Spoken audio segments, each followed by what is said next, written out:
Hola, les saluda Vilma Kim Valladares. Hoy les quiero dar la bienvenida a esta tercera unidad del curso de Python para todos. Hoy hablaremos de programación orientada a objetos. Es uno de los paradigmas de programación más usados y también es uno de los que cuesta un poco más entender.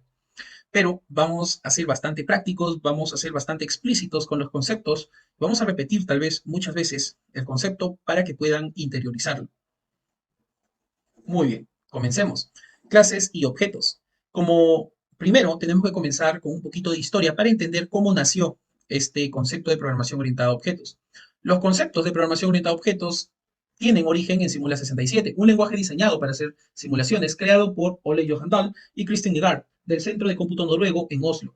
La idea ocurrió para agrupar diversos tipos de naves en diversas clases de objetos, siendo responsable cada clase de objeto de definir sus propios datos y comportamientos. Fue refinado más tarde en SmartArt y fue desarrollado en Simula en Spark, cuya primera versión fue escrita en BASIC, pero diseñada para ser un sistema completamente dinámico, en el cual los objetos se podrían crear y modificar en la marcha. Cuando hablamos en la marcha, estamos hablando de en tiempo de ejecución, en lugar de tener un sistema basado en programas estáticos.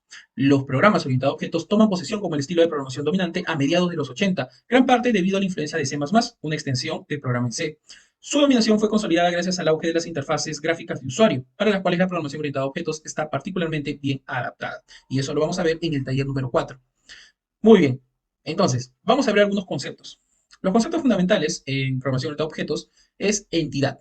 Cualquier tipo de objeto o concepto sobre el que se recogen propiedades, que serían los atributos, y se definen sus funcionalidades que se llamarán métodos. Veamos aquí a la derecha, tenemos la clase persona. Los atributos son el nombre, apellido, edad, sexo, DNI y teléfono, mientras que los métodos son respirar, caminar, comer, hablar, escuchar y dormir. Veamos, el atributo es una variable de un tipo de dato asociado a un objeto y cuyo valor puede ser alterado por la ejecución de algún método. Veamos ahora qué es un método. Desde el punto de vista del comportamiento, es lo que el objeto puede hacer. Un método puede producir un cambio de la propiedad del objeto o la generación de un evento con un nuevo mensaje para otro objeto. Entonces, con los métodos, los objetos se van a comunicar. Este también es un medio de comunicación para los diferentes objetos. Finalmente, clase es una entidad que se usa como plantilla, en este caso entiéndase como molde, que define los métodos y atributos del objeto que representa, pero luego cada objeto tendrá sus propios valores y compartirán las mismas funciones. Volviendo al ejemplo de la derecha, veamos aquí. Los métodos respirar, caminar, comer, hablar y escuchar los comparten objeto 1 y objeto 2, en este caso persona 1 y persona 2. Estos objetos, creados a partir de la clase persona, tienen sus atributos con valores particulares para cada objeto, pero comparten los métodos. Los métodos son funciones dentro de una clase, son las cosas que puede hacer este objeto. ¿Ok? Y estas funciones, como están dentro de la clase, se llaman métodos. ¿Ok? La palabra es métodos. Una función dentro de una clase se llama método, pero no deja de ser una función y como tal puede ser llamada, ¿no? Y ejecuta bloques de código que contiene. Entonces, entendámoslo así. Objeto persona 1, objeto persona 2 son instancias. Veamos aquí a la izquierda, ¿qué dice? Instancias creadas, ¿no? A partir de la clase personas. Todos los objetos que son creados a partir de una clase se llaman instancias, ¿no? Estás instanciando a un objeto. En este caso, persona 1 y persona 2 son instancias de la clase persona. Muy bien, chicos, hemos visto todos los conceptos relacionados con programación orientada a objetos, por lo menos los más básicos. Los más básicos, hay muchos más conceptos que veremos en las próximas clases, pero vamos a ir un poquito más allá. En Python, cualquier elemento del lenguaje pertenece a una clase y todas las clases tienen el mismo rango y se utilizan del mismo modo. Y como todo dentro de Python pertenece a una clase, hay algunos métodos especiales que vamos a ir viendo y que ustedes pueden utilizar, ¿no? Para cada uno de estos objetos creados a partir de las clases genéricas que nos da Python. No nos compliquemos aquí, pero es bueno mencionarlo para que se vaya digiriendo los conceptos. Muy bien, vamos a ver cómo se crea nuestra primera clase. La clase se va a llamar nombre class. La palabra reservada que se usa es class. Class, el nombre de la clase. La notación que están viendo se llama notación de camello. La notación de camello significa, cuando ustedes van a usar una combinación de palabras para nombrar a una clase, la primera letra de cada palabra tiene que estar en mayúscula. De esta manera es mucho más fácil de leer. La primera línea, que se llama texto para documentar la clase, es un texto que nos ayuda a definir qué es lo que hace esta clase o por qué ha sido creada, cuáles son los métodos, cuáles son los atributos, describe la clase. ¿Ok? Esto es opcional, puede o no estar, pero ayuda mucho, ¿no? Cuando usuarios nuevos quieren usar esta clase, porque nos describe qué es lo que está haciendo esta clase y no tenemos que estar probando método por método e ir investigando qué hace cada uno de estos métodos. Muy bien, entonces, el texto debajo de la palabra reservada clase y el nombre de la clase es la documentación para esta clase específica. Después tenemos la variable de clase. ¿Qué es una variable de clase? Una variable de clase es un valor que comparten todos los objetos creados a partir de esa clase. Entonces, si hay tres objetos y el objeto número 3 modificó el valor de esta variable de clase, se modificó para todos los objetos. Esos son variables de clases. Y después tenemos variables de instancias. ¿Cómo yo entiendo una variable de instancia? Las variables de instancia solamente son modificadas directamente, ¿no? Desde el mismo objeto, ¿no? Y son particulares para cada objeto. Entonces, yo, por ejemplo, vean a mí como un objeto, yo puedo modificar, por ejemplo, el color de mi pelo. Entonces, lo que estoy haciendo es modificar el valor de mi variable, ¿no? Que sería color de pelo, a través de un método específico que puede ser pintar el pelo. Entendamos cómo trabaja esto en el fondo. ¿Está bien? La palabra self se usa dentro de la clase para hacer referencia a una variable de instancia. ¿Qué quiere decir? Que todos los objetos creados a partir de esta clase, ¿no? Van a mantener solamente un contexto único para cada uno. Entonces, self var 1 para el objeto número 1 que ha sido creado va a tener su propio valor, self var 1 para el objeto 2 va a tener su propio valor y así. Cada uno de los objetos, ¿no?, creados van a tener sus valores particulares, van a poder modificar esos propios valores, ¿no?, a través de este objeto creado. ¿Ok? No van a modificar a todos los objetos, no, solamente a ese objeto. Entonces, una vez entendido esto, tenemos también que ver que self es una palabra como que un estándar, ¿no?, en programación para hacer referencia a los objetos, ¿no?, o a las instancias que se crean a partir de esta clase. Entonces, yo pongo método 1, ¿no?, nombre método 1, pongo self, digo que este método, cuando se ejecute, está haciendo referencia, ¿no?, al objeto creado. Entonces, este método solo se aplica al objeto creado. ¿Está bien? Al objeto creado. Del mismo modo, self.var1. El valor que se asigna a esta variable solamente va a ser para ese objeto creado. No se va a modificar a los demás objetos. ¿Ok? Cada objeto va a modificar su propio valor, ¿no? El propio valor de sus parámetros. Muy bien. Entonces, self es como el estándar, les comenté. De este modo, ustedes van a poder identificar, esta es una variable de instancia. Esta es una variable de clase, no viene con self, ¿no? Y está definida también fuera de cualquier método. Entonces, entendamos. Variables de clase, variables de instancia. Muy bien. Ahora, tenemos también el método especial doc. Dice, desde cualquier lugar de un programa se puede acceder a la cadena de documentación de una clase, accediendo al atributo especial .doc. Este punto algo se llama notación de punto. Y lo vamos a ver, obviamente, también como conceptos, pero para que ya lo vayamos entendiendo, es a través del nombre de la clase, .doc, estoy accediendo a un método especial, ¿no? Que así yo no lo defina, ya está por defecto, ¿no?, dentro de la clase que he creado. Tengamos eso en cuenta, chicos. Continuamos. Muy bien, hemos visto un poco de la teoría, ahora vamos a ver un poquito de la práctica. ¿Está bien? Vamos a crear un objeto a partir, obviamente, de la clase nombre class. Ponemos objeto 1.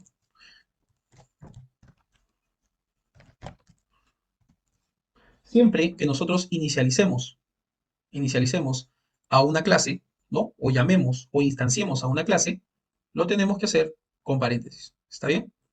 De este modo, yo ya puedo acceder incluso a esta variable. Veamos. Pongo control C, control V. Ok. Ahora, ¿qué pasará con esto?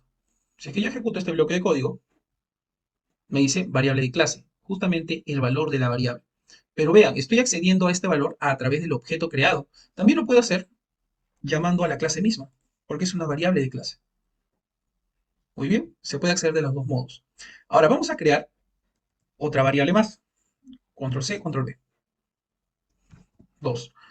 Cada uno de ellos son objetos independientes, creados a partir de una misma clase. Tienen sus propios valores. En este caso, voy a definir o voy a usar el método 1, ¿no?, para poder asignar a esta variable de instancia el valor que yo le quiera dar. Vamos a ver aquí. Ponemos objeto 1 punto método 1 y le paso el valor de 100. Del mismo modo, el valor de 200. Ahora veamos. ¿Qué pasará si es que yo llamo a var1 para cada uno de estos objetos? Podemos hacer un print. Vamos a poner esto de aquí, acá, print, y ponemos objeto 1 punto var1. C, control B, y del mismo modo que todos. Ejecutamos. Y lo que nos devuelve es, muy bien, a ver, no clase var1. Var1 a objeto 2. Ah, ok. Ahora sí. Muy bien, chicos, lo que había pasado es que esta variable no se había inicializado. Vamos a ver esto más adelante, que hay métodos especiales para que se inicialicen las variables dentro de las clases. Pero lo que pasaba aquí es que aquí no habíamos cambiado el valor, habíamos puesto 1. Cuando ejecutábamos, nos reportaba un error y nos dice, ¿no? Eh, obviamente la clase no tiene el atributo var1. El objeto creado a partir de esta clase no tiene el atributo var1. Y eso es verdad, porque aquí, como no habíamos cambiado el valor de objeto 1, o sea, estábamos agregando al objeto número 2, no le estábamos definiendo el valor de var1, ¿no? En ningún momento se estaba definiendo ese valor, nos reportaba justamente este error. Pero si es que lo definimos, o sea, llamamos al método, todo se ejecuta de manera normal. ¿Está bien? Hay que ver estos errores para que podamos ir avanzando. Ahora, ¿qué pasa si es que yo llamo directamente a este valor? Lo llamamos, vemos que tiene el mismo valor para los dos, pero ahora vamos a hacer una modificación. Vamos a poner, ejecutamos, y vemos que el valor, cuando nosotros alteramos el valor de esta variable de clase, se modifica para todos los objetos. ¿Está bien? Es un valor compartido. Ahora sí, chicos, vamos a continuar. Aquí en este caso tenemos algunas definiciones de lo más importante dentro de una clase, que es el constructor. ¿Por qué digo que lo más importante? Porque siempre van a ver ustedes al método init, que es el método especial dentro de una clase. ¿Por qué se dice que es un método especial? Porque se ejecuta, ¿no? Al momento de crear o instanciar, ¿no? Un nuevo objeto de esta clase. Vamos a verlo aquí. En esta definición, nosotros tenemos def init, el constructor. Este constructor nos pide dos parámetros, el nombre y la nota. Estos parámetros, cuando yo defina un nuevo alumno, voy a tener que poner siempre el nombre y la nota. Voy a tener que pasarlo como valores a alumno. A pesar de que aquí no tengo ningún parámetro, los parámetros del método init se tienen que llamar al momento, ¿no? De crear un nuevo objeto a partir de esta clase. ¿Cómo? Así. ¿Vemos? ¿Vemos?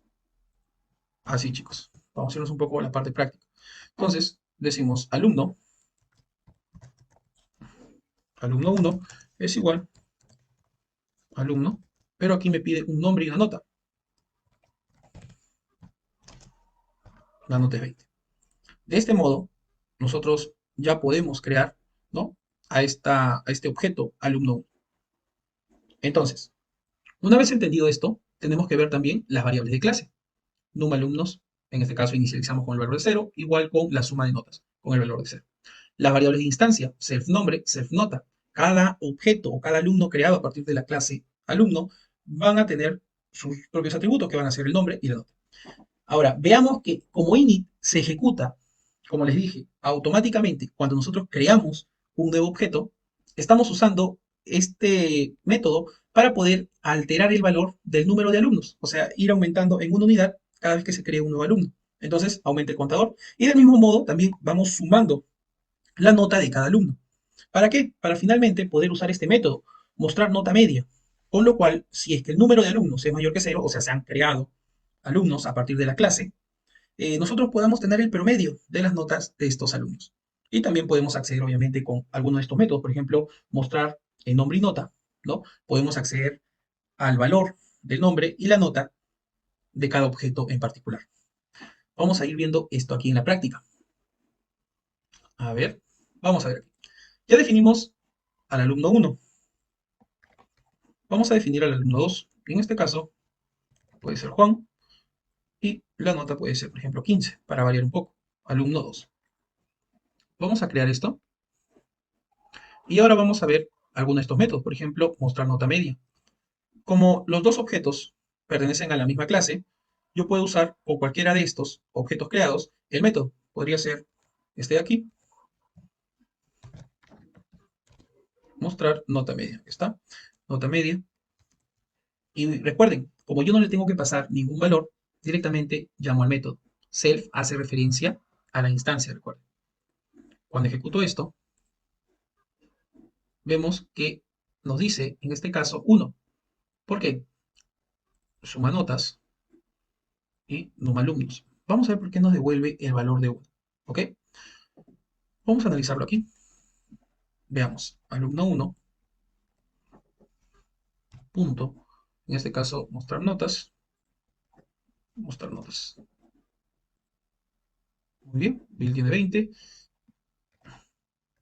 En este caso, el alumno 2, ¿cuántas notas tiene? Tiene 15. Muy bien. Ahora, ¿por qué está pasando esto? Muy bien.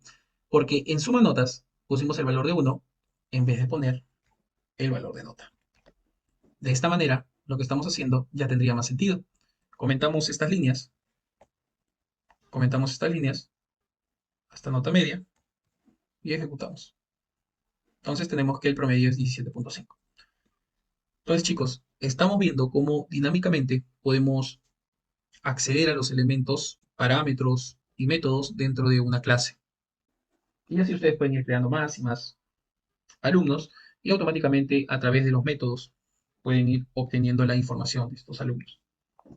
Vamos a continuar, vamos a continuar. Espero que cada uno de estos ejemplos ayuden a ir concretando, ¿no?, el concepto de programación orientada a objetos. Es bastante sencillo cuando logras ya entender, ¿no? Al principio tal vez un poco más complicado, pero poco a poco se va haciendo más sencillo. Muy bien, aquí tenemos una pequeña descripción. ¿Qué es lo que estamos viendo? Estamos viendo cómo se llaman a dos objetos creados a partir de esta clase. Estamos viendo cómo podemos ver el nombre, ¿no?, con notación de punto, punto nombre, punto nota, así como lo estábamos viendo anteriormente con punto var1, ¿no? Directamente podemos obtener el valor de esa variable. Después estamos viendo cómo podemos acceder a las variables de clase. En este caso son variables de instancia y en este caso son variables de clase. Y finalmente vemos cómo podemos eliminar el valor de uno de estas variables, ¿no?, de instancia. Vamos a verlo aquí. Recordemos, alumno 1, ¿no?, tenía el valor de 20 y el valor de 15. Vamos a ver si podemos eliminar este valor. Alumno 1, punto nota. Vamos a poner del.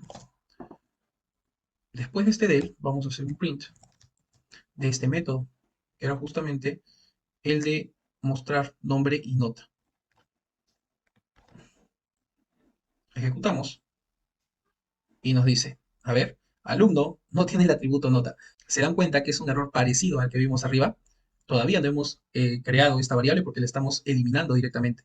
¿Cómo podemos corregir esto? Lo podemos hacer redefiniendo, ¿no?, un valor para nota. Vamos a ver en este caso, después del, de nuevo que sea 20, o que en este caso sea 12, por ejemplo, para verlo. Funciona correctamente. Entonces, continuando, vamos a ver algunos de los métodos, como es getAtributo, hasAtributo, setAtributo y delAtributo. Vamos a hablar primero de getAtributo. ¿Ok? La función getAtributo lo que hace es, se utiliza para acceder al valor del atributo de un objeto. Si el atributo no existe, retorna un valor, ¿no?, por defecto. Donde tenemos alumno 2, en este caso son cosas que ya hemos visto, ¿no?, o son objetos creados anteriormente. Tenemos nota. Si es que no existiera el tema de nota, o sea, si es que no existiera el atributo nota, por defecto nos devolvería 0. En este caso, edad. Recuerden, edad no existe, entonces edad nos tiene que devolver 0. En este caso, nota no. Nota sí existe, lo hemos creado, así que nos va a retornar el valor de la nota. En este caso, también tenemos suma notas. Nos dice, pero aquí veamos, estamos accediendo a este valor de clase. Estos son instancias de una clase, pero en este caso estamos hablando de una clase. El método también podemos aplicarlo a esto, ¿no? Y decimos suma notas. Como es una variable de clase, podemos hacer esto. Y vemos los valores, ¿no? En este caso sería 6, 0, 15. Obviamente para nuestro ejemplo va a variar porque hemos puesto otros valores.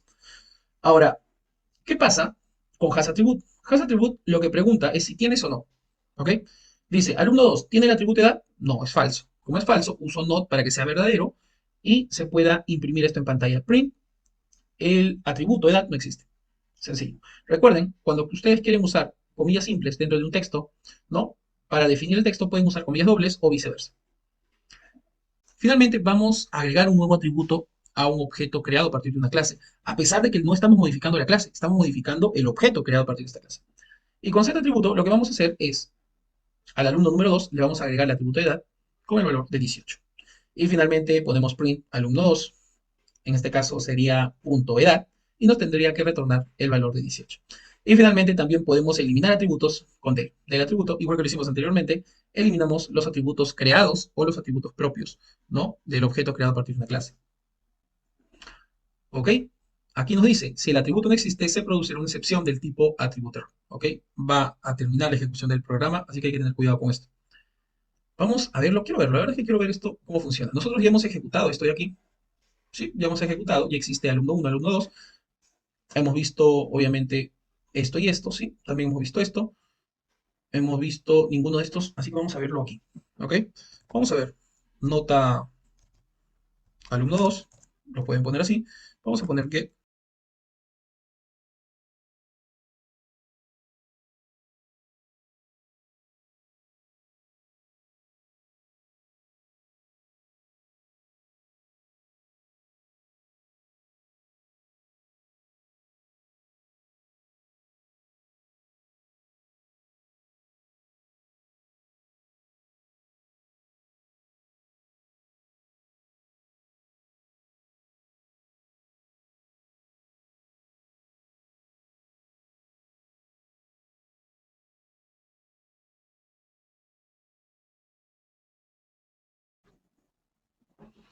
ahora sí, chicos, vemos cómo cambió el resultado de no tiene. O sea, si comentamos esto y ejecutamos, vemos que nos dice el valor por defecto.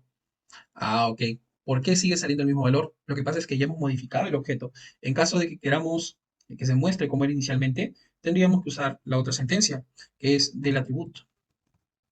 En este caso sería alumno 2 y lo que eliminaríamos sería edad. Ejecutaríamos y ahora sí nos dice, no, no tiene el atributo de edad.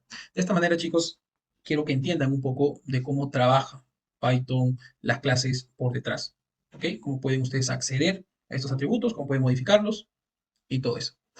Muy bien, chicos. Entonces, para terminar, vamos a ver cómo podemos llamar a un método desde otro método. Esto lo vamos a hacer con el método init, el constructor, este método especial, ¿no? Con el cual cuenta Python y que se ejecuta por defecto cuando nosotros creamos un nuevo objeto a partir de una clase. En este caso tenemos valor 1, valor 2 y tenemos que dentro del método sumar se suman los valores y dentro del método restar se restan los valores.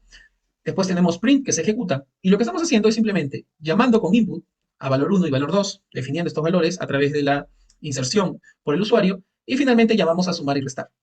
Vamos a ver esto en la práctica. Tenemos esto, ejecutamos, no pasa nada. ¿Por qué no pasa nada? Porque no hemos llamado al objeto. En este caso, vamos a poner opt y vamos a llamar operaciones. No tiene ningún atributo que definir dentro de init, así que no hay problema. Y nos dice, primer valor, en este caso puede ser 10, segundo valor puede ser 50, y vemos que no llama nada. ¿Por qué? Porque no hemos definido, obviamente, a estos métodos, ¿no? Dentro de init. Suma, del mismo modo, resta. Volvemos a ejecutar. Y ahora sí, ¿qué nos dice? Operaciones, el objeto no tiene atributo suma. Ah, ok, no tiene el atributo suma, es sumar. Volvemos a ejecutar. Perfecto. Ahora, ¿qué otro error nos dice? No es resta, es restar. Volvemos a ejecutar.